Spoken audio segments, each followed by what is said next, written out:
Training लेता है, कोई कंप्यूटर का ट्रेनिंग लेता है, कोई इंजीनियरिंग का ट्रेनिंग लेता है, कोई डॉक्टर का ट्रेनिंग लेता है, कोई किसी चीज़ का ट्रेनिंग लेता है। लेकिन जो अभी ट्रेनिंग देने जा रहे हैं क्या चीज़ है? जान बचाने वाला ट्रेनिंग है, पहले समझो।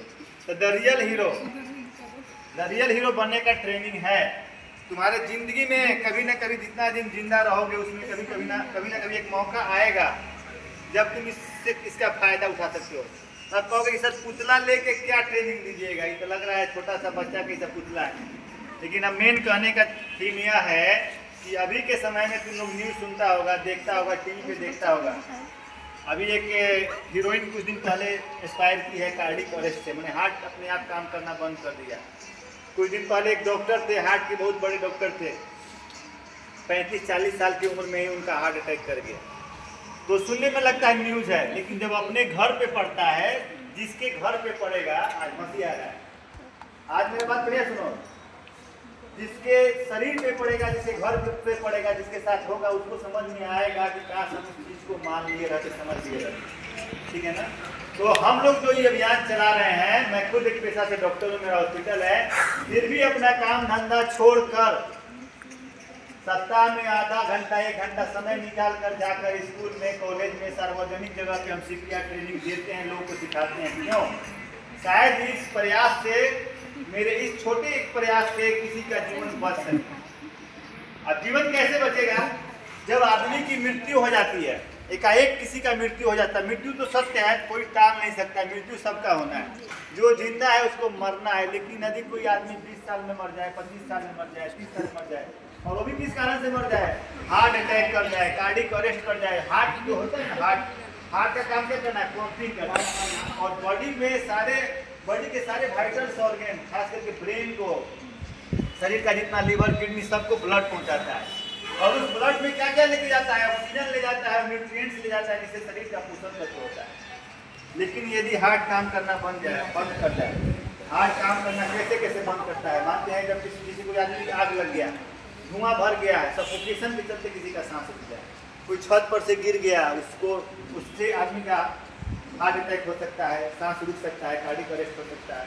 या मानते हैं किसी को करंट मार दिया, समझो किस तरह की टाइम होता है। या फिर हार्ट का बीमारी होता है, हार्ट अटैक और कार्डियक अरेस्ट दो चीज़ होता है जिसमें समझना पड़ेगा अंतर। हार्ट अटैक में क्या होता है कि जो नली होता है जिससे ब्लड सप्लाई होता है, यदि उस नली में रुकावट हो जाए, चाहे वह कोलेस्ट्रॉल के डिपोजिशन से हो जाए या फिर वहाँ पे उसका ब्लड वेसल रप्चर हो जाए, थ्रोम्बस जम जाए, उसके चलते हार्ट अटैक हो सकता है।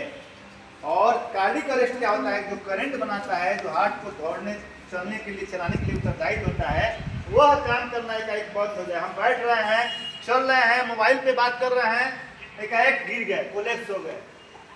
तो ये समझ लो कि एकाएक गिर गए, तो लोग क्या करता है? गिरने के बाद तुम क्या करोगे? मानते तुम्हारे कहीं इतना ही में कोई कोचिंग में पढ़ रहा है, एकाएक कोई गिर गया, कोलैप्स हो गया, सांस नली नहीं चल रहा है, सांस नहीं चल रहा है, धड़कन नहीं चल रहा है, तो क्या करोगे? सीपीआर देंगे। अरे सीपीआर जानोगे तब न दोगे। तुम अपने बताओ, आम भाषा में बताओ, क्या करोगे? सीधे अस्पताल ले जाओगे। अस्पताल ले जाने के लिए क्या करोगे? दौड़ोगे, टेम्पू जाके लाओ। और हम कह रहे हैं कि यदि तुम 2 मिनट में नहीं बचा पाए तो जिंदगी में कोई डॉक्टर का नाम नहीं है, कोई ऐसा माई का लाल डॉक्टर नहीं है, कोई ऐसा पैथी नहीं है, कोई ऐसा पैसा नहीं है, करोड़ अरब खरब कितना खर्चा करोगे, नहीं बच सकते हो। तुम्हारे पास गोल्डन पीरियड क्या होता है? 10 मिनट। पीरियड मतलब क्या है? कि बचने का सुनहरा अवसर 10 मिनट। यानी कोई इंजन अगर बंद हो जाता है तो मोटरसाइकिल को ढकेल के चालू कर देते हैं, ढकेलते हैं तो कहीं चालू हो जाता है। तो वैसे ही हम अपने हाथ को ढकेल के 10 मिनट के अंदर चालू कर सकते हैं, 10 मिनट बाद नहीं चालू हो सकता है, क्योंकि ब्रेन डेड हो जाता है। क्वेश्चन बाद में नो क्वेश्चन। जैसे देखो डिबेट कर दिया ना, फिर हम क्या बोल रहे हैं, डिबेट नहीं करना। ब्रेन को ऑक्सीजन यदि 10 मिनट के भीतर नहीं मिलेगा तो आदमी डेड हो जाएगा, ब्रेन डेड हो जाएगा। ब्रेन डेड तो शरीर का सारा पार्ट डेड।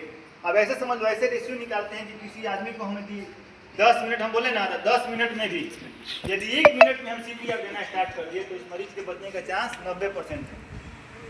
यदि 2 मिनट बाद स्टार्ट किए तो 80% बचने का चांस। यदि 3 मिनट बाद स्टार्ट किए तो 70%, 5 मिनट बाद स्टार्ट किए तो 50%, यदि 9 मिनट बाद स्टार्ट किए तो 10%, और 10 मिनट बाद 0%, 0/0। तो समझ लिए। अब इतना तो भाषण हो गया, इसमें आधा लोग बोल भी हो गया, आधा लोग को अच्छा भी लगा। तो देखिए क्या क्या बक रहे हैं, समझ में नहीं आ रहा, दिमाग बाउंस कर रहा है, मरने जीने की बात कर रहे हैं। अब देने की बात करते हैं कि कैसे देंगे। सबसे पहले मानते हैं रोड एक्सीडेंट हो गया, कोई आदमी को चोट लग गया, शॉक लग गया, आदमी मर गया, सांस बंद हो गया। तुमको क्या करना है, तुम वहाँ पे है चाहे क्लास में कुछ भी तुरंत जाना है और पहले क्या करना है, उस आदमी को सबसे पहले सुरक्षित स्थान पे ले जाना है। जैसे रोड पर है तो रोड पर से बाहर ले जाना है, क्योंकि सबसे पहले अपनी सुरक्षा को देखना है। नहीं तो हमारे के पीछे से आएगा तो गाड़ी उड़ा देगा, कहेगा बड़ा सीपीआर अल्लाह ऊपर है।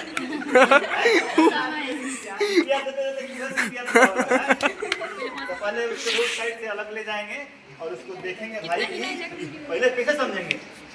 सीपीआर जब भी देंगे तो किस पे देंगे, दिल के पास। जिंदा आदमी पे देंगे कि मर्दा मुर्दा आदमी को, मुर्दा आदमी पर देंगे, जिंदा पे देंगे सीपीआर। भाई हेलो कैसे हैं, अगर कोई रिस्पॉन्स नहीं दे रहा है तो उसके बाद उसको हम ऐसे ठोकेंगे हेलो। अगर इसके बाद भी कुछ नहीं बोल रहा है तो जरूरी नहीं है कि डॉक्टर है वही सीपीआर देगा। टेक्निक है, सीख लो, प्रैक्टिस करो। किसी को भी दो, तुम 10 आदमी सिखाओ, 50 आदमी सिखाओ, 100 आदमी सिखाओ, एक मुहिम बनाओ कि हर घर में हर किसी को सीपीआर देने आना चाहिए। अगर यहाँ पे इतना लोग पढ़ता है तो 90% लोग को सीपीआर देने आना चाहिए। तो अब तुरंत क्या करेंगे, कान लगा के सुनने में भाई कि नाकवा से उसका सांस चेक रहा है कि नहीं, उंगली लगा के सुन सकते हैं। जैसे जिंदा है तो हमारे नाक पर से हवा आएगा ना, ऑक्सीजन ले रहे हैं जो छोड़ रहे हैं वो आ रहा है ना। उसके बाद भी अगर नहीं कुछ आ रहा है, ये सब हमको कितना में करना है, 10-20 सेकंड में, क्योंकि मेरे पास 1 मिनट में स्टार्ट कर देना है। आप भूमिका नहीं बनाएंगे हाँ हूँ हाँ करते करते 3 मिनट। उसके बाद कैरोटिड पल्स देखेंगे, कैरोटिड पल्स है कि नहीं, यहाँ पे पल्स होता है, यही समझो।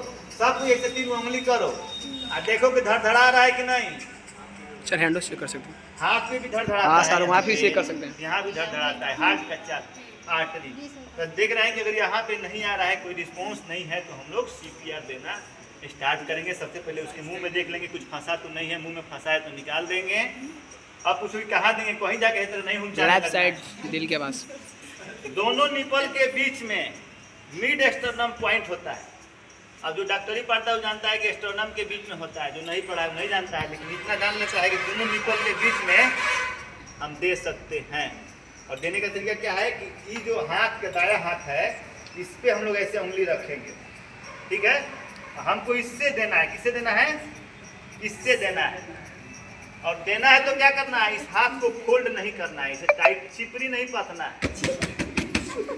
हाँ ऐसे देना है। और कंधा के वजन को इस पे रखना है और इतना दबाना है कि कम से कम 2 इंच नीचे जाए, 2 से 2.5 इंच। स्पीड कितना होना चाहिए कि 1 मिनट में 100 से 120 बार। और 30 बार देने के बाद हमको क्या करना है, नाक से हवा भरना है। नाक से हवा किसे भरना है, नाक को बंद करना है और मुंह से हवा को भर के खूब फूकना है। फूकने पर देखना है कि इसका छाती ऊपर उठ रहा है कि नहीं। तो हम सीपीआर देना स्टार्ट करते हैं। हम लोग क्या किए, ऐसे मिड एक्सटर्नम पॉइंट खोजे, करवाएंगे इधर से एक आदमी को बुला के ठोकेंगे, उसके बाद ठोकेंगे, समझ रहा है ना, भरपूर में ठोकाई समझता है ना क्या होता है। जी सर समझ रहे हैं लोग। हाँ तो ऐसे करेंगे। देखो यहाँ पे इसको हम लोग क्या करेंगे, 1 2 3 4 5 6 7 8 9 10 11 12 13 14 15 16 17 18 19 20 21 22 23 24 25 26 27 30। दाबना इतना है कि 2 इंच नीचे जाए। 30 बार के बाद क्या करना है, 2 बार फूकना है, फिर ही देते रहना है। इसके पहले हम लोग एक और चीज मिस कर गए हैं कि सबसे पहले जब हम स्टार्ट करेंगे तो एम्बुलेंस को कहेंगे कि एम्बुलेंस जल्दी बनाओ, एम्बुलेंस बुलाओ। डिफिब्रिलेटर होता है, AED ऑटोमेटिक इनहेंस डिफिब्रिलेटर होता है, एक मशीन होता है जो शॉक देने वाला होता है। सब जगह अगर है, कहीं बड़ा बड़ा मॉल में होता है तो ठीक है, नहीं है तो हम यहीं CPR देंगे और किसी को बोलेंगे एम्बुलेंस बुलाओ और यही प्रक्रिया करते रहेंगे। 2 मिनट बाद चेक करेंगे कुछ बोल रहा है कि नहीं, सांस चल रहा है कि नहीं। 5 मिनट में चेंज करेंगे, यदि चल रहा है तो छोड़ देंगे, नहीं चल रहा है तो लगातार 45 मिनट तक प्रयास करेंगे। तुम थक जाओगे, जितना लोग हिंसा कर रहा है बोलेगा सीखो, इसके बाद तुमको करना है। और उसके बाद गाड़ी आएगा, लाद के भेजेंगे। इसमें 100 में 2% 1% भी जान बचा लिया तो तुम एक जिंदगी को बचाने का समझते हो कितना बड़ा पुण्य मिलता है, एक रियल हीरो कहलाओगे। और अभी के समय में जरूरत है कि हर घर में सबको आना चाहिए। मेरा जरूरत नहीं है, इससे कोई फायदा नहीं है, हमको कहीं से पैसा नहीं मिला है सिखाने का, ये मेरा शौक है। और हमने इसको मिशन बनाया है कि मैं इतना लोग को जानकारी दे दूंगा तो अपने पूरे जीवन में 4 लाख 5 लाख 10 लाख कि एक बार हमारे बगहा, हमारे चंपारण, हमारा जन्म स्थल जो बगहा है, यहाँ के सारे घर के लोगों को CPR देना आए। नहीं तो पागल कुत्ता नहीं कटा के घंटा आके बकबका रहे हैं। बस में न रहा है ना, तो इसको सीखना है। कौन कौन अब करेगा? गरीब सेवा दल के मेन जो है धबू कुमार बड़े कर दिखाएंगे। चलो करो दिखाओ यार, बड़ा नहीं है CPR करके दिखाओ। कुछ पूरे के नहीं क्यों कराएंगे, तो उसकी नहीं करेंगे।